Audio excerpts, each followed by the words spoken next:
Este ano, a promulgação da Consolidação das Leis do Trabalho completa 70 anos. Para lembrar a data, o Museu da República, no Rio de Janeiro, inaugurou uma exposição. As lutas e conquistas do trabalhador brasileiro desde o fim do século XIX, quando ele não contava com benefícios como férias e 13º. A mostra ocupa 3 salas do Palácio do Catete. Uma delas é dedicada à Era Vargas, quando ocorreram importantes mudanças na relação entre capital e trabalho no país. Aqui, inclusive, está a carteira de trabalho do presidente Getúlio Vargas.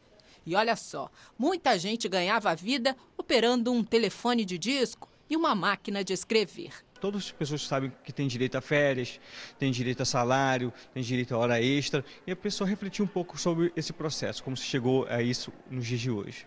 Cláudio gostou de ver os antigos relógios de ponto e de recordar a história. É muito importante não só mostrar essa conquista da década de 40, mas também pôr em discussão isso nos anos atuais. A exposição é interativa e um dos setores que mais tem atraído a atenção dos visitantes é esse daqui, dos uniformes. Qualquer pessoa pode chegar, escolher um e vestir.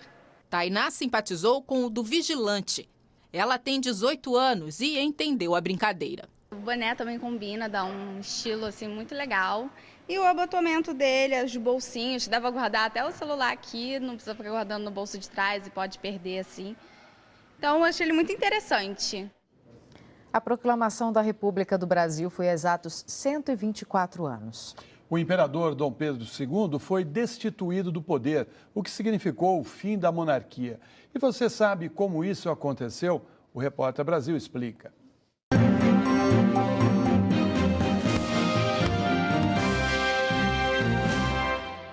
A proclamação aconteceu no Rio de Janeiro, então capital do Império, quando um grupo de militares liderados pelo Marechal Deodoro da Fonseca assumiu o poder. Deodoro foi eleito presidente da República indiretamente pelo Congresso Nacional.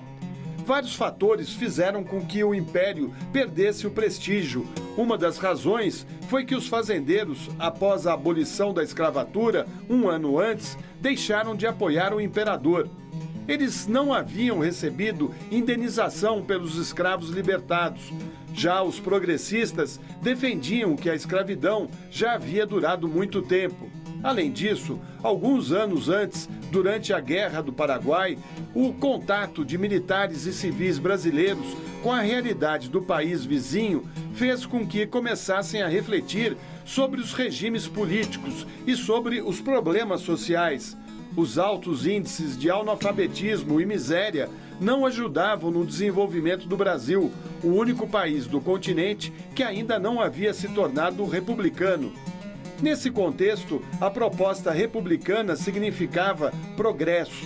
Vários grupos, influenciados pelo positivismo e pela maçonaria, começaram uma forte campanha republicana.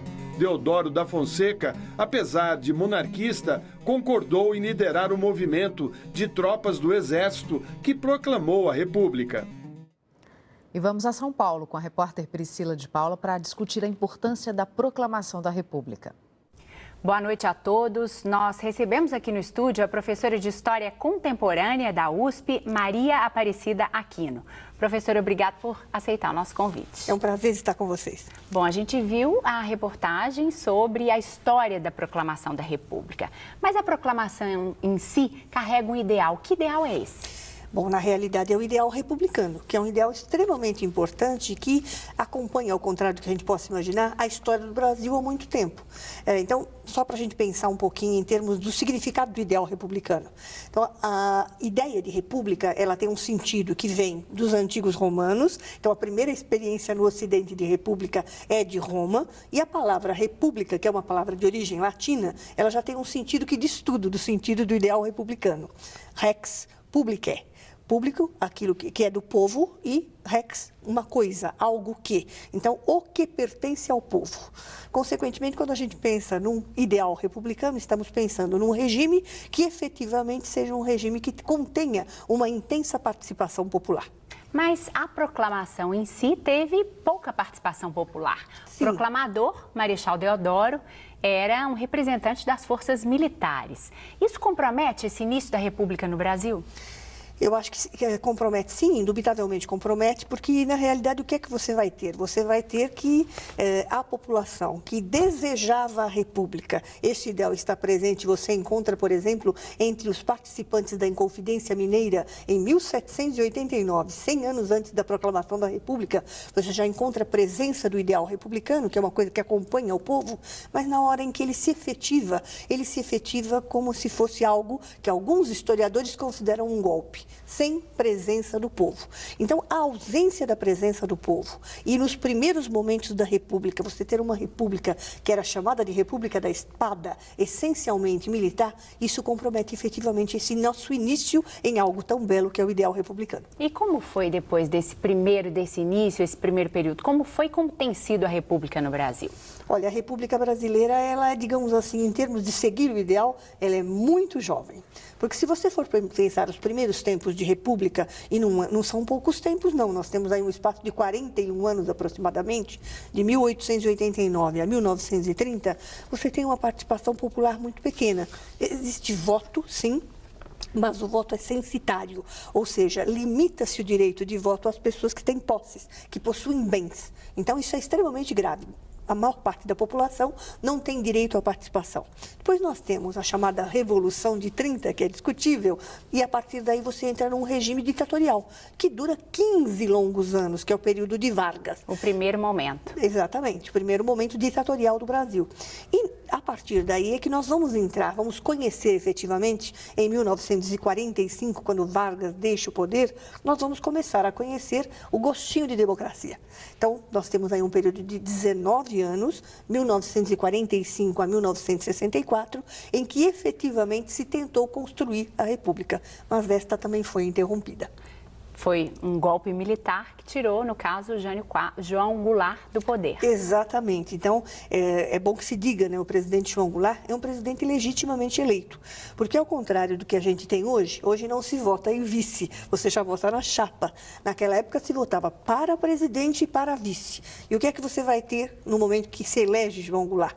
Você vai ter um presidente de uma chapa, que é a UDN, que é Jânio Quadros, e nós temos um vice-presidente de outra, que vem do PTB, Partido Trabalhista Brasileiro. Não é o mesmo PTB de hoje, é diferente. E era um partido de intensa participação e presença dos trabalhadores do Brasil. Então, você tem um presidente o vice-presidente que vai assumir, que tem uma participação popular bastante importante. Com a renúncia do Jânio, num período muito curto de 7 meses de governo, você vai ter que ele assume o poder, já com dificuldades, os militares já estão ouriçados, sabendo que ele vem, né?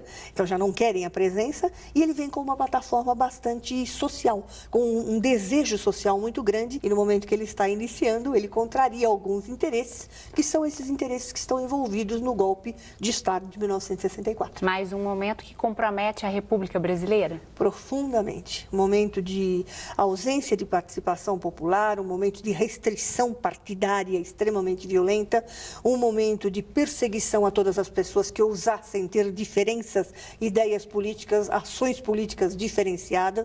Então, é um momento de restrição.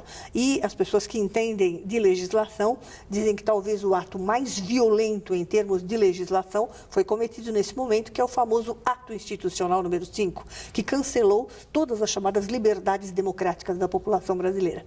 A gente só retoma isso em 1985. Então, em 1985, nós vamos ter, felizmente, a devolução do poder aos civis. Agora, efetivamente, com o direito de, digamos assim, participação nas eleições e votação direta para presidente da República, só recuperamos efetivamente em 1989. E em 1990 assume o primeiro presidente eleito, depois de 1964.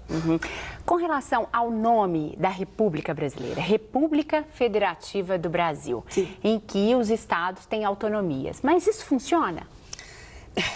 infelizmente não muito, né? Evidentemente, o Brasil é um país que possui grandes diferenças territoriais, são diferenças de todos os aspectos. Então, por exemplo, se você disser aspirações da população do Amazonas, elas são necessariamente muito diferentes, por exemplo, das aspirações da população de São Paulo, por todas as razões do estágio em que o Amazonas está, do tipo de desenvolvimento que ele possui, do tipo de desejos da população completamente diferentes. Então, na realidade, ser uma república federativa para o Brasil é muito interessante. Mas, ao contrário do que se imagina, dentro do nosso estilo de política, dentro da forma como o nosso presidencialismo está armado, existe uma centralização muito grande ainda no poder central de Brasília.